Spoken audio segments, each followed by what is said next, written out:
फिर दिन हुआ पुरानी रात का, करे सो शुक्र हम खुदा की जात का, खुदा की जात का, नया फिर दिन हुआ।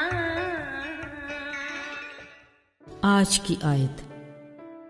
क्योंकि मैं तुम्हारे हक में अपने ख्यालात को जानता हूँ, खुदावंद फरमाता है, यानी सलामती के ख्याल, बुराई के नहीं, ताकि मैं तुमको नेक अंजाम की उम्मीद बख्शूं। यिर्मयाह 29 बाब 11वीं आयत। अजीज़ों, जहाँ खुदावंद की और बेशुमार नेमतें हैं जिनके बारे में हम सोचते नहीं और ना ही समझ पाते हैं, वहाँ इंसानी रिश्ते भी इनमें शामिल हैं। हर रिश्ता अपनी जगह इंतहाई अहम है, मगर वालिदैन और औलाद के रिश्ते की अपनी एक खूबसूरती है।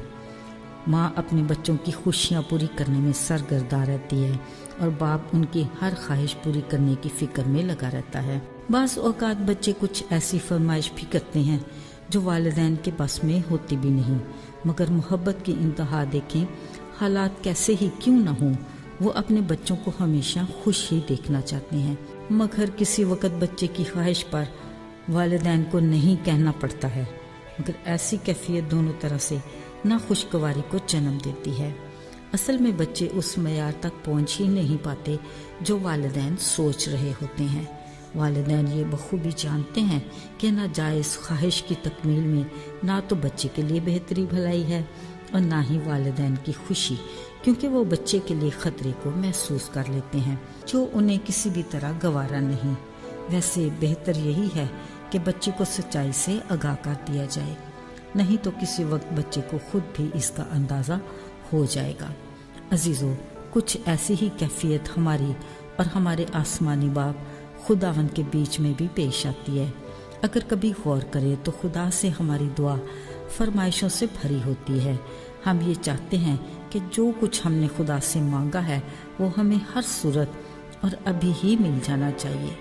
अगरचे जल्द या बदीर हमारी ख्वाहिशात पूरी होती ही रहती हैं जो हम सोचते हैं कि ये हमारा हक है, पर फ़र्ज़ के तौर पर हम शुक्रिया अदा करना भी भूल जाते हैं।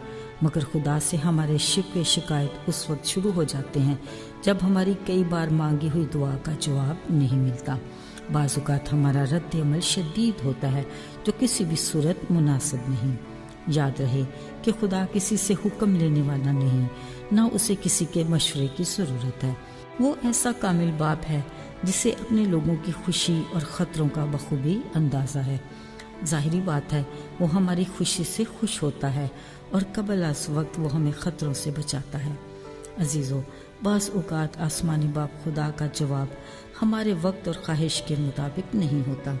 अगर तो हम अपने बाप खुदा की मोहब्बत को हकीकी मानों में समझते हैं, यकीन कीजिए कि जो कुछ हमने मांगा वो उससे कहीं ज़्यादा हमें देना चाहता है, या फिर जो हम चाहते हैं उसमें हमारी भलाई नहीं, इसलिए उसके इनकार में ही हमारी सलामती है।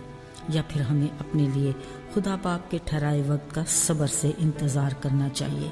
हमारी तरफ से उसकी मोहब्बत में शक की गुंजाइश नहीं होनी चाहिए। हमारे लिए उसके मनफी जवाब में उसकी क्या हिकमत पोशीदा है, समझने के लिए उसके कलाम से आगाही बेहद ज़रूरी है। वो हमारी फरमाइश को महज ऐश व इशरत के लिए नहीं पूरी करना चाहता ताकि हम अपनी आजमाइश में पड़कर गुमराह न हो जाएं। वो हमारी जायज़ और बरवक्त की ज़रूरत को समझता है। इस बात का भी ख्याल रहे कि हमारी फरमाइश उसकी मर्ज़ी के मुताबिक होनी चाहिए। यकीन कीजिए वो हमें कभी भी शर्मिंदा नहीं होने देता, वो हमारी सोच से बढ़कर देता है। फ़क्त हमें सब्र से बर्दाश्त करना चाहिए ताकि हम जान सकें कि उसकी हमारे लिए क्या मर्ज़ी है। अजीज़ों, हमारा आसमानी बाप खुदा हमें भीख में बरकत नहीं देता, उसकी तो खुशी ही इसमें है कि हम खुश रहें। इसका जिक्र खुदा के बंदे पालूस रसूल ने भी किया और कहा कि खुदावन में खुश रहो। मैं फिर कहता हूँ खुश रहो, क्योंकि वो हमेशा हमसे प्यार ही करता है, लिहाजा हमें उसकी नहीं, यहाँ दोनों सूरतों में उसके शुक्रगुजार होना चाहिए। आइए दुआ करें। ऐ हमारे आसमानी बाप, हम तेरे शुक्रगुजार हैं कि तेरे दरवाजे हर वक्त हमारे लिए खुले रहते हैं। جب کبھی ہم پریشان ہوتے ہیں تب بھی ہمیں تیری ضرورت تو ہے ہی، مگر ہمیں اپنی خوشیوں میں بھی تیرا ساتھ چاہیے۔ ہم جانتے ہیں کہ تو زندہ خدا ہے اور ہر جگہ موجود ہے۔ یہ ہمارے لیے بڑی تسلی ہے۔ ہماری دلی شکر گزاری کو قبول کرنا، یسوع کے مبارک نام میں، آمین۔